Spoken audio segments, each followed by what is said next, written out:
Este martes, el Tribunal Supremo Electoral presentó el resultado oficial de la primera vuelta, donde se dio a conocer que el partido que encabeza la segunda vuelta, FCN Nación, lo hizo con más de 1 millón de votos. Unidad Nacional de la Esperanza UNE, 948.809.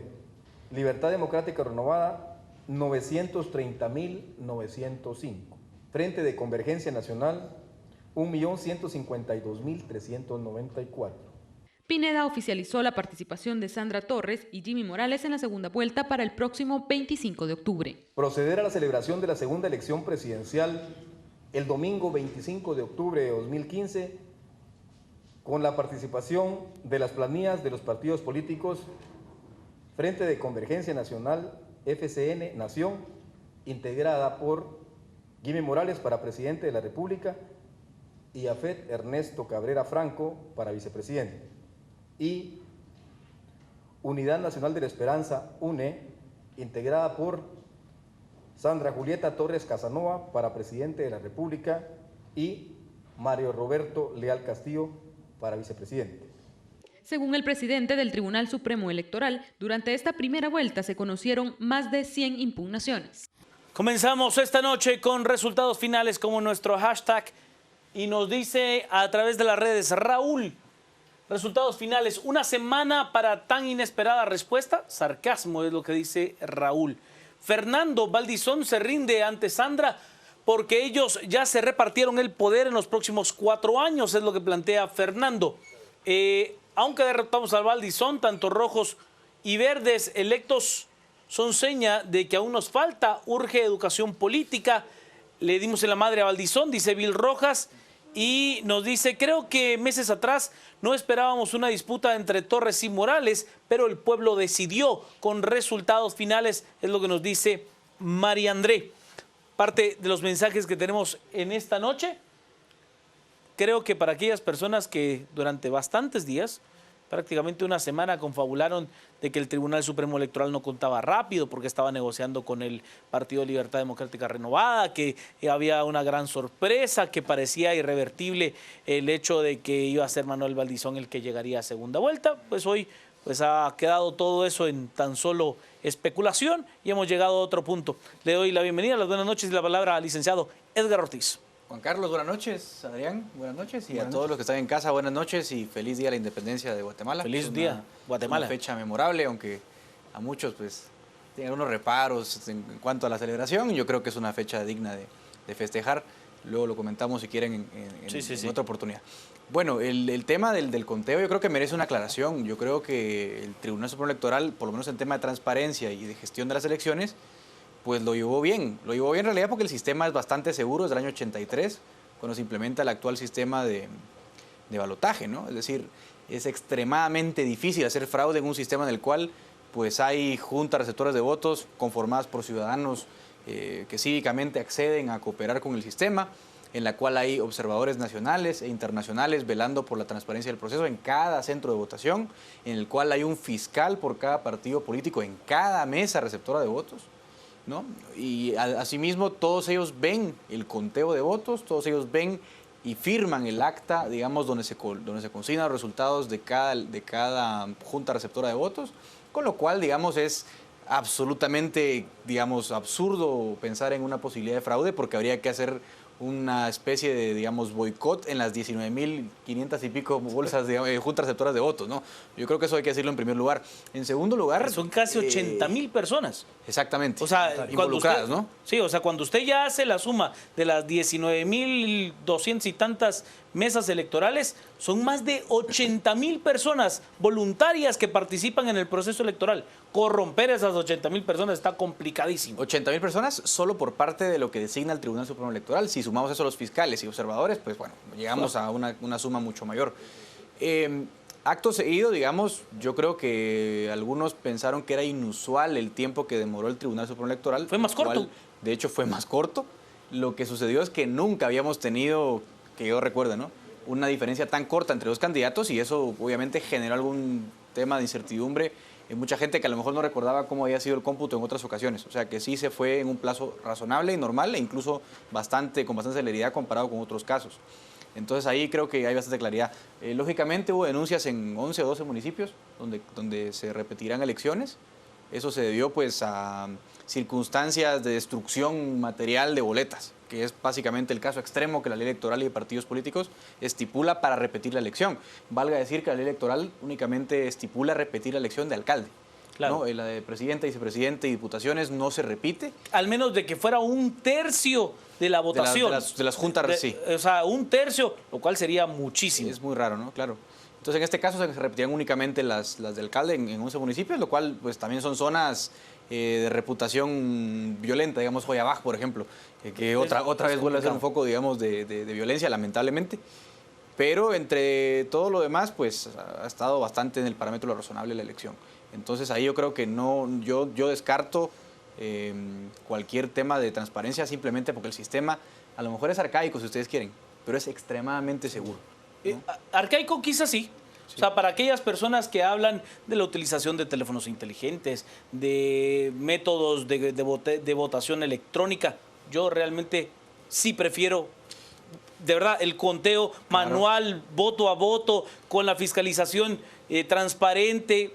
A ver, que se tardaron una semana y que, de verdad, me parece que el proceso, además, esta presentación del acta con la digitalización del acta a la par es realmente pues un método maravilloso. Usted puede entrar, ver su acta, o sea, ver la mesa de donde votó, decir, bueno, mire, yo voté, estoy seguro que voté por X candidato y no aparece ninguno. Ahí puede haber alguna duda, pero usted lo puede ver. Claro. O sea, puede tener certeza de eso. Vámonos, estamos con resultados finales como nuestro hashtag de la noche y también vamos a hablar, por supuesto, de las implicaciones legales que tiene ya el tener resultados finales. José Gaitán, realmente se nota que ha hecho un muy buen trabajo el Tribunal Supremo Electoral. Resultados finales, Junta Receptora de Votos, 1.761. Yo cuidé tu voto. Ay, vea, qué buen tuit.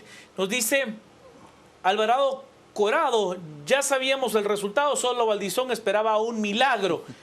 Daniel, ¿por qué los resultados que están en la página del TSE son diferentes a los que dieron hoy? Es lo que nos plantea Daniel. No están actualizados probablemente. Sí, lo mejor fue que el pueblo sacó al líder de la contienda cuando debió hacerlo el Tribunal Supremo Electoral en su momento. Yo no estoy de acuerdo con lo que plantea Rodrigo. Creo que con las herramientas legales que el Tribunal Supremo Electoral tenía o tiene, hizo mucho más de lo que pudo, de verdad. Mucho más. Y ya también hay que tener un grado de responsabilidad ciudadana. El ciudadano tiene que empoderarse y el voto es su mejor arma. Ninguno de los dos ha dado su equipo de ministros. Luego resultará Alibaba y sus 40 ladrones, es lo que nos dice Yo Soy Guate. Quetzalumán, el Tribunal Supremo Electoral le dio tiempo a Valdizón para hacer movimientos y renunciar antes de presentar resultados finales. ¡Qué casualidad! Yo creo que es al revés de lo que plantea Quetzalumán. Ante la tendencia irreversible de los resultados, Manuel Valdizón reaccionó. No es que el tribunal haya reaccionado a lo que hizo Manuel Valdizón. ¿Cuánto tiempo tiene el líder para cancelar la deuda de multas impuestas por el Tribunal Supremo Electoral? Ya las canceló. Si no, de verdad, eso hubiera sido un problema. Se debe de impulsar y promover el debate serio para la elección, no a la campaña negra. Me parece correcto el llamado de Sergio. Josué, resultados finales. A muchos se les acabó la fiesta del antejuicio. Ahora les toca a la justicia hacer su trabajo. Mari Paz, vaya, ya era hora. Solo porque hasta después del berrinche de Valdizón les daría miedo resultados finales y no le tocó. Es lo que nos dice Maripaz. Y Raúl, una semana para, ya lo leíamos hace un momento. Licenciado Adrián Zapata, buenas noches. Buenas noches, Juan Carlos. Buenas noches, Edgar. Muy buenas noches a toda la audiencia. Bueno, yo creo que, para empezar, creo que hay que hacer un reconocimiento al trabajo del Tribunal Supremo Electoral. La coyuntura era sumamente compleja. El manejo social a raíz de los eventos que sufrimos desde abril a la fecha generaba que el proceso fuera particularmente complicado para ellos.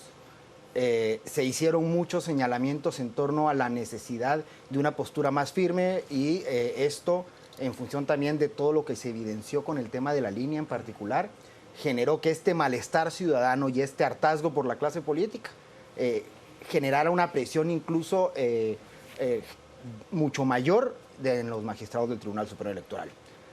Quienes, algunos en mayor medida, generaron una postura de mayor fortaleza y mayor decisión.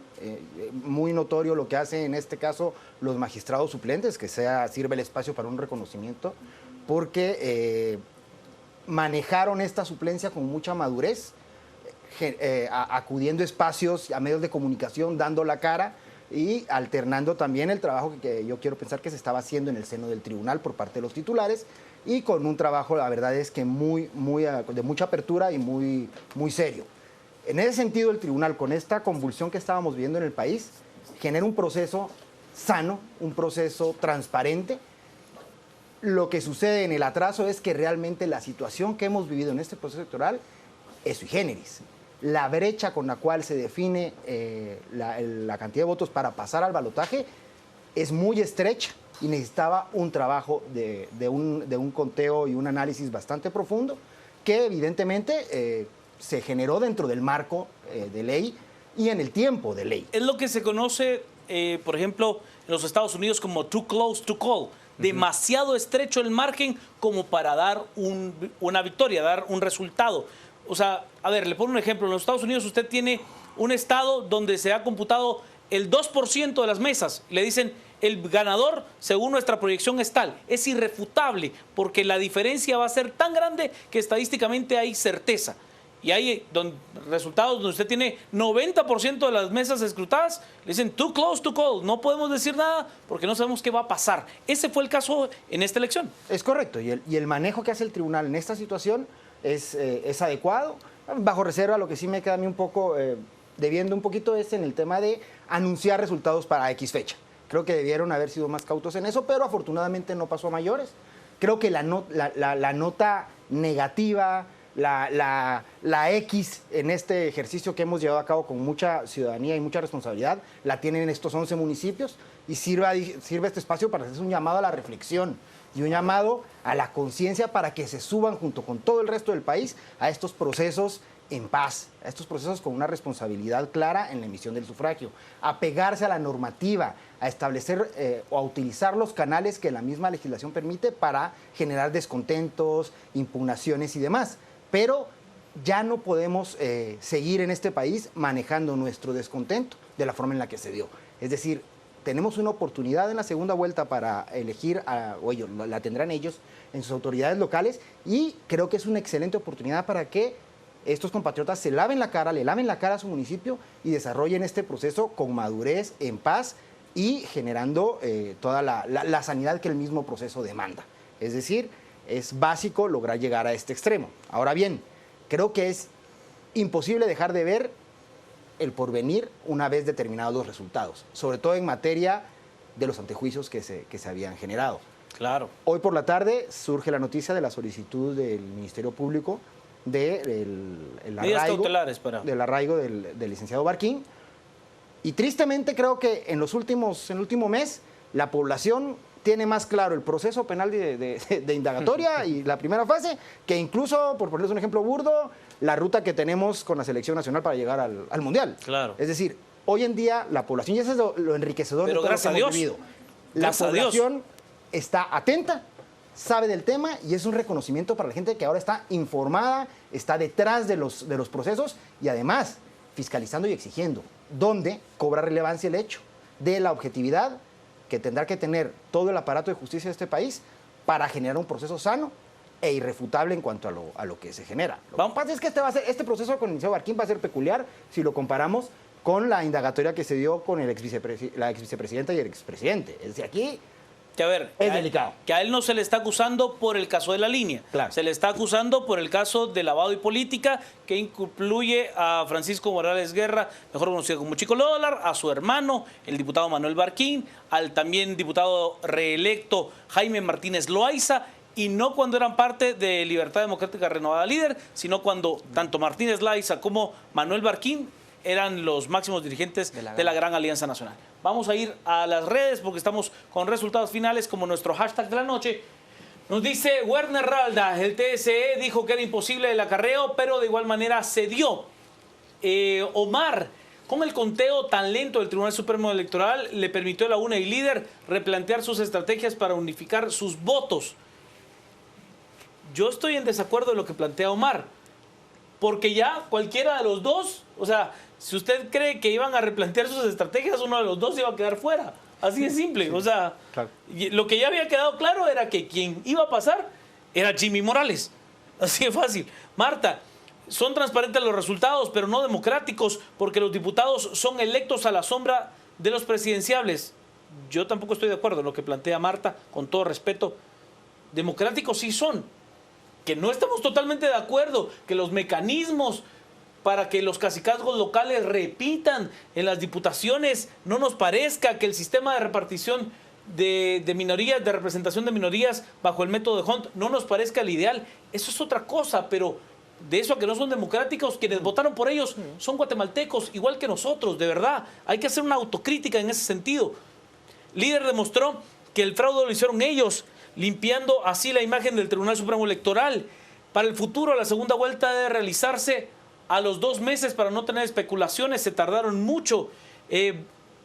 Valdizón alega fraude porque así le quiere llamar a su fracaso y culpar a casi 20,000 fiscales que pagó para cuidarlo, es lo que nos dice Gonzalo. Lo que hizo el Tribunal Supremo Electoral, el pueblo, lo que no hizo el Tribunal Supremo Electoral, el pueblo sacó a Valdizón y esperamos que ahora sí se suspenda a Líder y a UNE.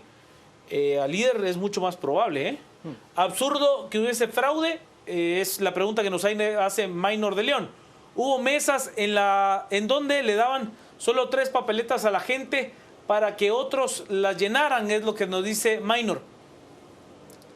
A ver, Minor, hay que tomar en cuenta lo que usted dice como una denuncia local. La incidencia a nivel nacional de lo que usted está diciendo, ahí hay que tomarlo con muchas pinzas, hay que ser muy cauteloso cuando uno utiliza el término fraude para deslegitimar un proceso tan grande como el que se da en Guatemala. María, yo fui observadora y todo transcurrió bastante tranquilo, pero sí hubo bastante gente de Líder. Luis nos dice al final, quedó lo popular de lo peor. Sandra, contra lo que no sabemos si va a ser lo peor. Jimmy, es lo que nos dice Luis. El licenciado Douglas Chacón, a quien saludamos desde este espacio, nos dice, es fácil explicar los resultados cuando estos han sido entregados, pero haberlos anticipado, eso es ciencia. A ver, difícil. Yo le digo una cosa al licenciado Chacón, en estas condiciones no se hacen predicciones, estaba casi imposible. El único que en este espacio pues tuvo además certeza en lo que dijo y mucho tino fue Quique Godoy. De ahí para adelante ninguno de nosotros se animó a hacer tal cosa. Yo, de verdad, ni cerca. Lic Ortiz. Bueno, varias cosas a partir de lo que se está planteando, ¿no? Ciertamente el tema del fraude yo lo retomo, ¿no? No es un término que aplique, sobre todo porque donde hubo anomalías, hubo reportes de anomalías y se anularon las elecciones o se anularon las mesas. O sea, eso está completamente descartado. Son marginales incluso los asuntos anómalos que hay. El tema del acarreo es un asunto muy difícil de... 11 de 338, ¿eh? Sí, es nada, o sea, es 0,01%, nada. El tema del acarreo es un tema muy complicado, porque en realidad no es malo ni es delito per se transportar personas. Es más, incluso podríamos decir que es una externalidad positiva que alguien traslade a una persona de un sitio a otro. La gratuidad del transporte en la ciudad. Claro, la gratuidad del transporte, ya sea por parte del Estado o por parte incluso de los partidos que según ellos compran votos. Y ahí quiero llamar yo también a la reflexión de las delicadas acusaciones que hace el candidato del Líder, Manuel Valdizón, cuando, digamos, asevera que hay fraude. Que dicho sea de paso, me parece un poco, digamos, contradictorio un mensaje de fraude llamando a la concordia, ¿no? A mí si me hacen fraude estaría muy molesto, ¿no? Si de verdad estoy seguro que hubo fraude, yo creo que es absolutamente, digamos, fuera de lugar. Pero ojo con lo que dijo Valdizón. Él decía, no existe el voto cruzado en los sitios en los cuales hubo voto cruzado. Y ahí llamó yo a la atención del acarreo. O sea, hubo acarreo y a lo mejor la vinculación del votante, digamos, con su alcalde era mayor que la vinculación del votante con el presidenciable, aún en aquellas zonas en las cuales los políticos creen que a cambio de una dádiva, digamos, el votante les retribuirá con su voto. Eso es bien interesante. Entonces, es un término. ¿Cuánto de ese acarreo que se denuncia, que es simplemente transportar gente de un sitio, digamos, al centro de votación, realmente se vio comprada por ellos? O sea, es bien, bien complicado. Creo que habría que hacer una diferenciación en el término acarreo entre aquellas personas que son parte del municipio y que se les facilita llegar al centro de votación, a, por ejemplo, El cambio de padrón. el cambio de dirección electoral. por O supuesto. sea, personas que no son de ese municipio y que forman parte de una red clientelar de alguien y son llevados a centros de votaciones, aún así no sean parte de ese municipio. O Creo que sería la... Claro. Eso sí es ilegal, ¿eh? La coacción sí es delito. Claro. Pero digamos, igual, de todas formas, el tema, digamos, del acarreo de un padrón electoral a otro es extremadamente difícil. O sea, ¿qué puedes hacer? Ese día no se puede hacer absolutamente nada. No, además el menosprecio que se da en el análisis por parte del partido líder en cuanto a la participación de la gente del área rural de este país en redes sociales, por ponerlo claro. Claro. Es decir, la dinámica que generó la personalización de la clase política, del señalamiento de corrupción en Manuel Valdizón, genera que no obstante la lealtad con el cacicazgo, el rechazo se manifiesta en un voto cruzado. Por supuesto, claro. Y eso en su momento pudo haber sido impensable por el tema del voto en línea. Pero la crisis de los últimos meses y los medios de información y el acceso a redes sociales en el interior incluso generan un posicionamiento de la población de rechazo. No obstante, un apoyo al cacicazgo en función de su bienestar inmediato en el entorno territorial, ¿no? Pero otro ejemplo que digamos, vota, porque la tesis de Valdizón prácticamente la única es el voto cruzado no existe. Y esa es su acusación. Otra cosa que invalida la acusación del doctor Valdizón es el voto de Patriota. O sea, Patriota obtuvo muchas diputaciones, 15 por ahí, y sin embargo obtiene un 4% de votos en el presidencial de Mario Díaz García. Claro. Voto cruzado, es exactamente lo mismo. Y el Patriota no me digan que fue un voto urbano. El voto Patriota fue un voto también relativamente rural, marginal. Sí. Y hay un voto de... Y lo que va a es el voto de castigo, Edgar. Claro, por supuesto. La oposición, estamos hartos de esto. Claro, Claro. Y hay un voto marginal, digamos, ya sea por cacicazgos, digamos, de alcaldes del Patriota, porque muchos alcaldes no lograron cambiarse, digamos, a otra agrupación política cuando fue todo el escándalo de corrupción, y tampoco unos diputados locales que también corrieron con el Patriota, que capturaron sus votos para entrar al Congreso y no capturan los votos así para su presidencial. Es voto cruzado, rural. Hubo lo mismo. una modificación del voto y eso nos tiene que quedar claro. Eso es positivo. Sí, por supuesto, pero de las opciones, por ejemplo, de carácter más urbano marginal, la que tenía mejor estructura partidaria era el partido Creo Unionista. Sí. Como estructura, como maquinaria electoral, con un proceso ya cumplido por parte de su candidato a la presidencia, Roberto González Díez Durán. Y tenían Arzú. Y la imagen, por supuesto, de Del Álvaro Arzú alcalde. Irigoyen, que hay que decirlo, siendo honestos, él no traslada su voto, nos ha quedado absolutamente claro. O sea, no se lo pudo trasladar a Fritz García, no se los pudo trasladar a Oscar Berché. O sea, él no traslada su voto, es un voto muy personalista. Claro. Aquella persona que cree en Arzú, así de sencillo. Correcto. Pero a lo que me refiero es que la maquinaria, creo, unionista es mucho más desarrollada que, por ejemplo, la que tenía Alejandro Yamatei, que la que tenía la misma Suri Ríos, y que tuvieron mejores resultados en esta elección que él. A pesar de que él sí tenía una maquinaria partidaria mucho más consolidada de una estructura que ya venía de la elección anterior. El partido Fuerza es un partido que surge en esta elección. El partido Visión con Valores tuvo muy poco tiempo para poderse armar en la elección anterior por el tema de Harold Caballeros. Entonces habría que entender que fue un tema... Rapidito, es que el problema aquí es que la trayectoria política en este país, lejos de ser un plus, se convierte en una condena. Seguro. Y eso le pasó al licenciado Canela. Su trayectoria y sus candidaturas previas lo que hacen es marcarlo como un político de cierto grado de experiencia, que es lo que la gente, hoy por hoy, No quiso. desecha. No quiso, efectivamente. Vámonos a las redes, estamos con resultados finales, como nuestro hashtag de la noche. Edgar Palomo nos dice, con Valdizón fuera de la contienda es ganancia para Guatemala. Sabemos lo que no queremos, es lo que nos dice María. Valdizón sabía que ya había perdido y tenía que irse rápido, debe demasiado. El doctor Zavala nos dice la declaración de fraude se le revirtió a los de líder. Rubén, los 10 días del Tribunal Supremo Electoral para dar resultados finales fueron para decir dónde repetir elecciones, debieron anticipar el resultado del presidente. Creo que volvemos al mismo tema. Estoy de acuerdo, el Tribunal Supremo Electoral hizo un excelente trabajo logístico y nuestro sistema de voluntarios es sólido garante. Minor nos dice ahora, resulta que el Tribunal Supremo Electoral lo hizo todo bien, me preocupa lo que comunican. ¿Qué es lo que le preocupa, Minor? De verdad, lo hizo bien. O sea, lo hizo bien. Si usted no está de acuerdo, pues habría que argumentarlo de una manera más sólida. Y por supuesto, este es un espacio para eso, para debatir, para tener argumentación. El sistema está blindado en la honorabilidad del ciudadano. Ese es el tema. el ciudadano que llega a la mesa, que es parte de la Junta Receptora de Votos, que fiscaliza el voto para cualquier partido, el sistema de cómputo tan visible, pues es lo que garantiza el sistema, de verdad, Maynor. Si usted no está de acuerdo, pues por supuesto que su opinión acá es bienvenida, para eso sirve, para poder ir construyendo ideas. En Santa Catarina Mita, Jutiapa, se repiten elecciones por posible fraude. Es correcto, en Santa Catarina sí, en Catocha se repiten las elecciones. Pablo Álvarez nos plantea: como sociedad aún no hemos asimilado la revolución que hemos vivido, elecciones pacíficas después de la renuncia de Otto Pérez Molina. Yo creo que lo que plantea Pablo es vital. O sea, no solo es una elección después de la renuncia, es 3 días después de la renuncia. O sea, es más, el presidente Alejandro Maldonado Aguirre llega a un proceso de elecciones con 2 días en el puesto. Con 2 días en el puesto. Si se une el líder y une, Tribunal Supremo Electoral deberá suspenderlos doblemente porque pasaron el tope de gastos de campaña. El tope de gastos de campaña que se va a tener ahora es el de UNE. Aquí ya no pueden haber alianzas. Al menos alianzas de carácter electoral. O sea, pueden haber alianzas de palabra, de maquinaria, pero usted ya no puede correr con otro partido. Eso ya no se puede dar, eso tendría que haber sido antes del llamado a elecciones. Bueno, antes de inscribir los partidos, a eso me refiero. Con estos resultados gana Guatemala segunda vuelta con más responsabilidad y criterio. Ya no está Valdizón. Raúl, los resultados oficiales y los digitales distan por la auditoría de las mesas. Las cifras de la página web eran brutas, es lo que nos dice Raúl.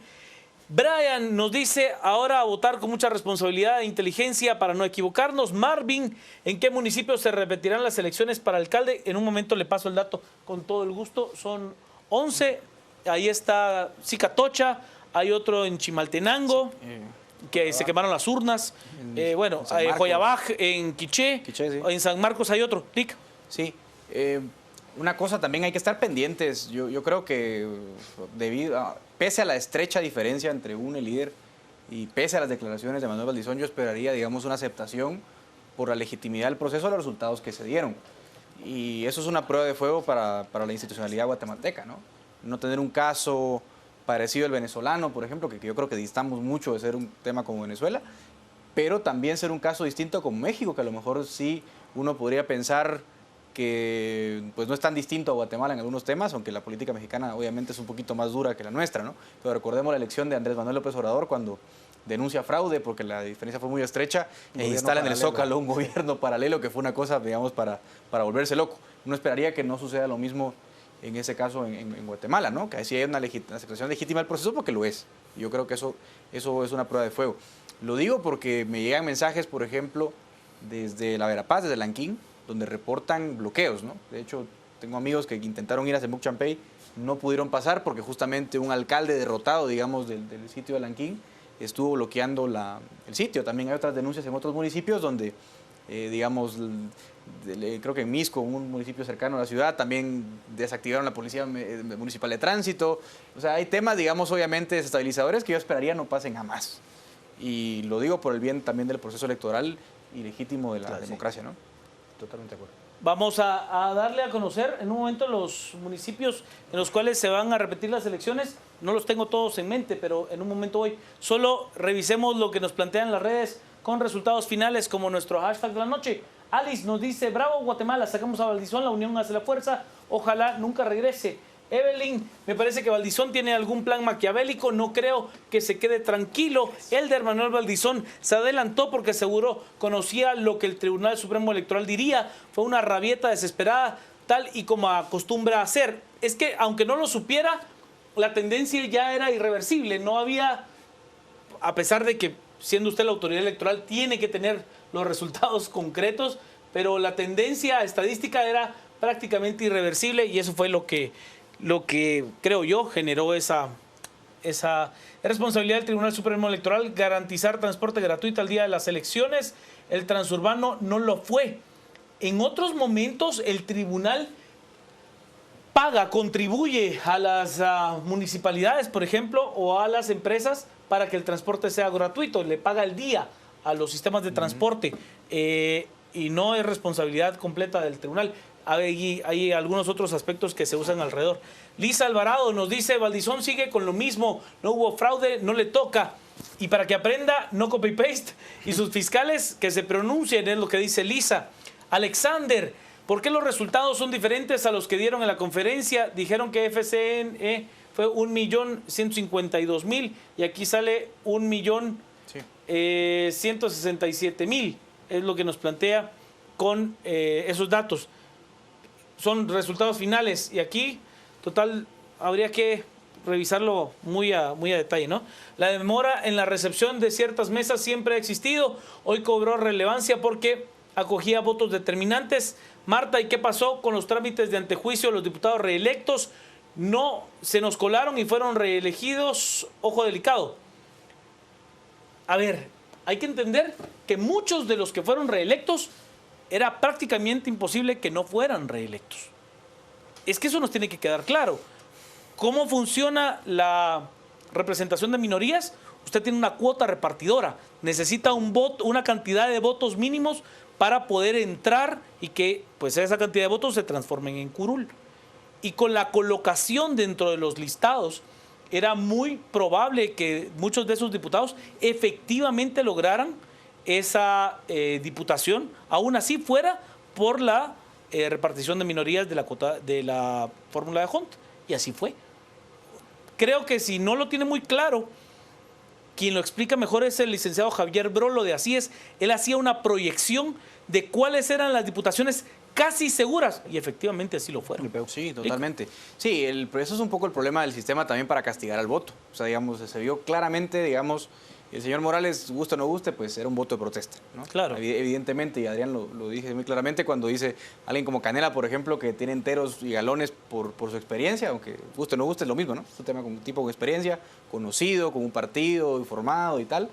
El voto de protesta no se dio igual, digamos, en diputaciones porque es más difícil, ¿verdad? Y eso es un poco el problema. Gente como Mirza Arriaga, por ejemplo, acusada de corrupción, sí. Martínez Loaiza, Luis Chávez, Huehuetenango fue quizás el más claro, ¿ah? Mirza Arriaga, Luis Chávez, ahí entró también Mario Rivera, que también tiene proceso de antejuicio, entró también, ¿quién más? A ver... Jaime Martínez Loaiza. Sí, o sea... Sí, claro, porque es difícil, porque si el voto va, por ejemplo, el tema de la cifra repartidora, ¿no? Si hay suficientes caudal de votos para repartir curules, pues el voto de castigo ahí no funcionó. Y claramente es un fracaso, ¿no?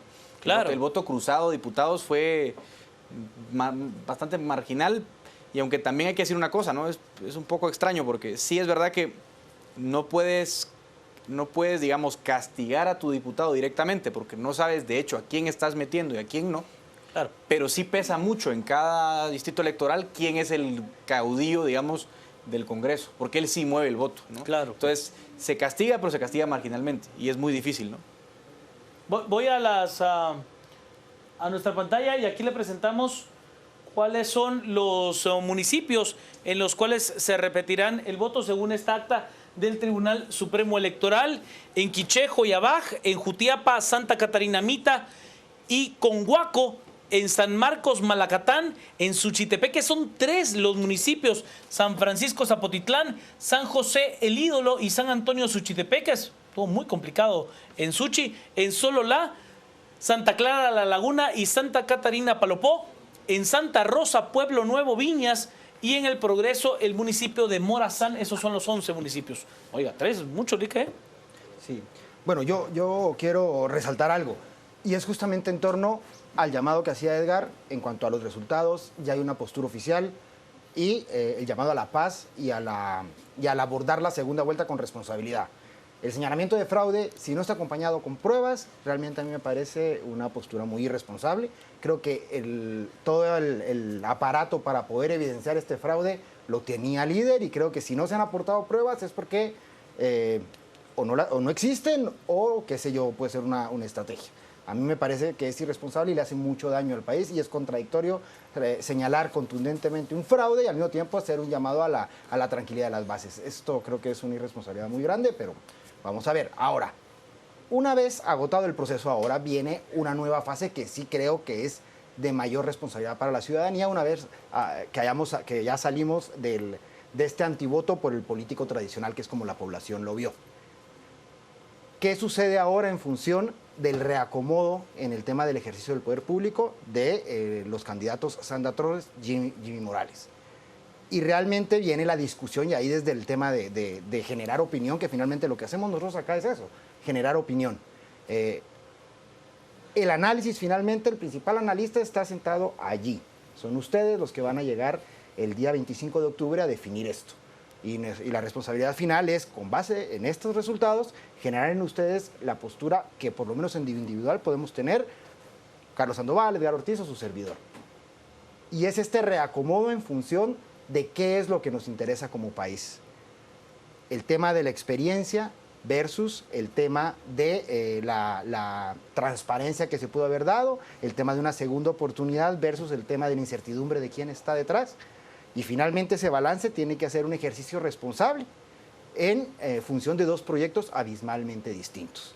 Y creo que ese es algo que tenemos que empezar a prepararnos aprovechando este interés, este civismo que se está manifestando ahora para generar un proceso de selección maduro y teniendo claro cuáles son las ofertas. Despersonalizar y ver un poco el proyecto para entender el país en lo que es, en este conglomerado, en la reconstrucción del constructo social, pero en función de una selección clara de proyectos completos, no basándonos exclusivamente en figuras individuales.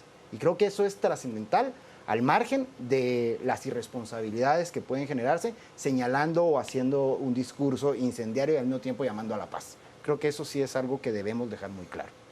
Vámonos a las redes y cerramos este tema, al menos de momento. Nos dice Fernando, los ciudadanos deberíamos de exigir que los funcionarios ganen el mismo salario que todos, a ver si aún así participan. Creo que no ese es el tema. Ya con los resultados finales, hablemos de posibilidades. ¿Alianza será la separación de Valdizón del partido para facilitarlas? Yo no creo que hoy tenga tanto peso. Creo que repetir las elecciones donde quemaron los votos es mal precedente. Es lo que nos dice M. Piroral, pero es que no tiene otra forma de poder resolver el tema. O sea, y además así lo marca la ley. Lo que se tendrá que informar mejor son los dos listados de diputados, ya que no dan nombres. Sí, yo creo que aquí hemos discutido varias veces si el sistema de listados cerrados es el que más nos conviene. O sea, si como sociedad deberíamos de buscar listados semiabiertos, si de buscar uninominales. O sea, creo que el sistema de listados cerrados ya nos ha quedado... Es que ese sistema, para Juan Carlos, que haga la aclaración, el sistema de ONT es muy apropiado para sistemas parlamentarios. Claro. Porque entonces el presidente tiene una fuerza parlamentaria que a su vez es un contrapeso al órgano ejecutivo. Pero en un sistema presidencial yo creo que no va. A ver, que para aquellas personas que no han intentado alguna vez entender el método de Hunt, no es fácil. O sea, la aplicación de la cuota repartidora de Hunt no es algo que sea sencillo, es una matriz complicada de poderse hacer. Ahora, pues hay tablas de Excel que lo hacen con más facilidad, pero si usted es un ciudadano normal y conoce medianamente la matemática, seguramente le va a tomar bastante tiempo poder aplicarla. No es fácil. Vamos a ir a la pausa, quédese con nosotros, quédese con Noticieros de Canal Antiguo, estamos a las 10 p.m. Bueno, estábamos, gracias a Antonio Andrés Cruz Batres por los deportes. Vamos ahora a entrar a nuestra ronda de conclusiones. Son ya 10:54, licenciado Zapeta. Bueno, Juan Carlos, yo creo que ahorita el punto toral, aparte del ejercicio cívico que nos espera el 25 de octubre, sí tiene que ser velar también por un cierre digno de la actual legislatura, que urge. Vemos que mañana deberían de elegir vicepresidente.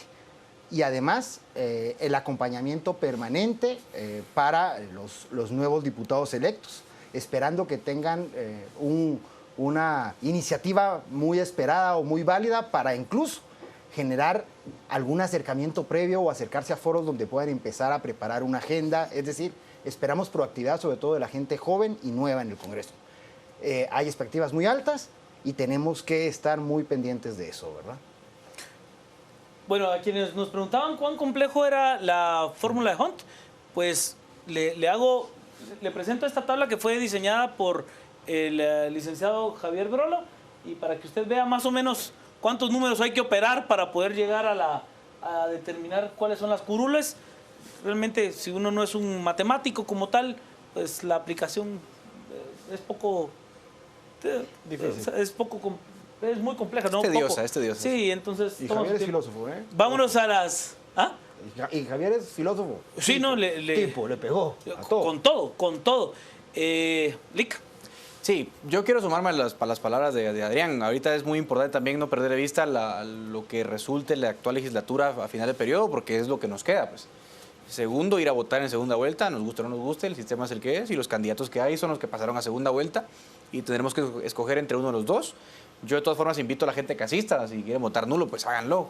Cada quien está en su derecho y su libertad de expresarse como lo quiera, pero espero que no haya abstencionismo, que sea quizás no igual que en la primera vuelta, porque es difícil una cifra récord como la que tuvimos en esta elección, pero yo creo que es muy importante también que ejerzamos el derecho al voto y veamos si esta legislatura será la que apruebe la ley electoral y partidos políticos, la iniciativa, sí, la reforma, porque no es una nueva ley, sino una reforma.